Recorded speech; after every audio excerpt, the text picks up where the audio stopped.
Mali. La rencontre la plus attendue de la deuxième conférence parlementaire internationale Russie-Afrique est la table ronde. La thématique porte sur le néocolonialisme. Le président du Conseil national de transition, le colonel Malick Diao, monte au créneau pour expliquer la position du Mali. Voyons les faits marquants de cette table ronde avec nos envoyés spéciaux à Moscou, Garibou, Pérou et Tedje Camara. Néocolonialisme, c'est l'arme redoutable de destruction lente et progressive dans l'épanouissement des peuples. Comment éviter, empêcher l'histoire de se répéter?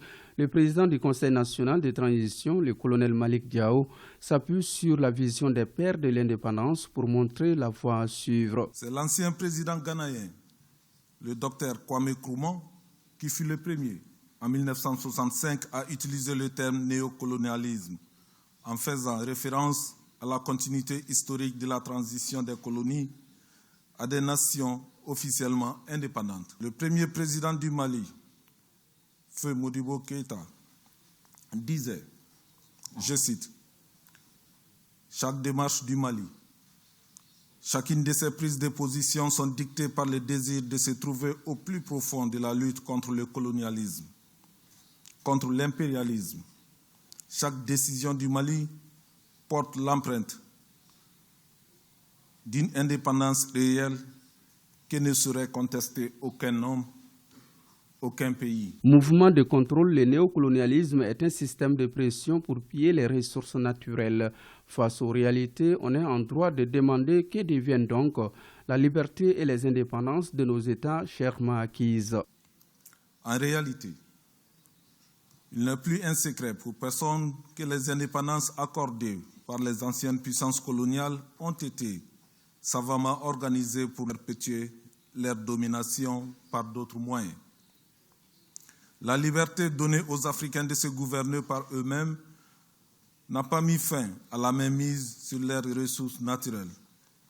Nos ressources naturelles sont exploitées par de grandes entreprises appelées multinationales ou transnationales dirigées par les puissances colonisatrices. Des ONG sont créées pour les besoins de la cause et constituent des soutiens du néocolonialisme. Pour lutter contre ce mal du siècle, le président de l'organe législatif de la transition malienne propose des stratégies. Pour empêcher le néocolonialisme de revenir sous une autre forme ou une autre, nous devrons travailler plus, nous unir plus et favoriser plus l'émergence d'une nouvelle génération d'intellectuels et de leaders responsables. Le néocolonialisme est révolu, en tout cas révolu pour le Mali, désormais guidé par les principes du respect de la souveraineté, le respect des choix stratégiques et la prise en compte des intérêts vitaux du peuple malien dans les décisions prises, comme renchérit le discours du colonel Diao, à partir duquel on comprend aisément que même une grande partie de l'argent qui est dans notre porte-monnaie aujourd'hui vient de l'exploitation de l'Afrique par le colonisateur. Et en marge des travaux parlementaires Russie-Afrique, le président de la Douma d'État de l'Assemblée fédérale de Russie, Vyacheslav Volodine, a reçu en audience le président du Conseil national de transition, le colonel Malick Diao. Nos envoyés spéciaux à Moscou, Garibou, Pérou, Tedje Camara. Maliens et Russes se rapprochent. En mission parlementaire, le président du Conseil national de transition rencontre son homologue de la Fédération de Russie.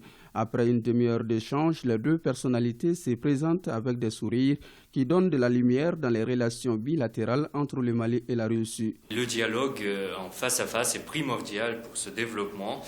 Cette rencontre a été très importante pour nous pour pouvoir débattre des sujets clés de notre coopération. Et le Parlement doit faire tout son possible pour intensifier cette coopération, pour mieux comprendre et pour jeter des bases parlementaires. Dans le contexte de diversification des partenaires, la Russie occupe une place importante en tant que partenaire stratégique du Mali. L'hôte du jour a salué au nom du président de la transition les autorités russes pour les efforts consentis en faveur du Mali. Le Mali et la Russie entretiennent de très bons rapports depuis 1960. Nous apprécions la sincérité russe dans le cadre de nos coopérations, également le respect mutuel, raison pour laquelle le président de la transition, le colonel Assimi Goïta, nous a demandé de diversifier les domaines de coopération à notre arrivée ici. Nous nous sommes inscrits dans les réformes majeures, à savoir des réformes politico-institutionnelles. Nous avons eu à désigner une autorité de gestion des élections et nous nous apprêtons à aller au référendum pour adopter le projet de constitution très bientôt.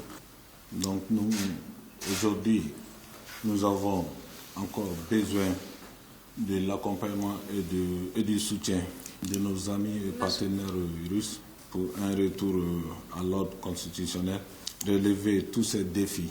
Spasiba. Identifier les efforts afin de restaurer la paix au Mali et dans le Sahel, telle est la volonté forte de la Fédération de Russie. Cette volonté de la Fédération réactivée est à l'actif de la transition dirigée par le colonel Assimi Goïta qui a su gagner la confiance des autorités russes.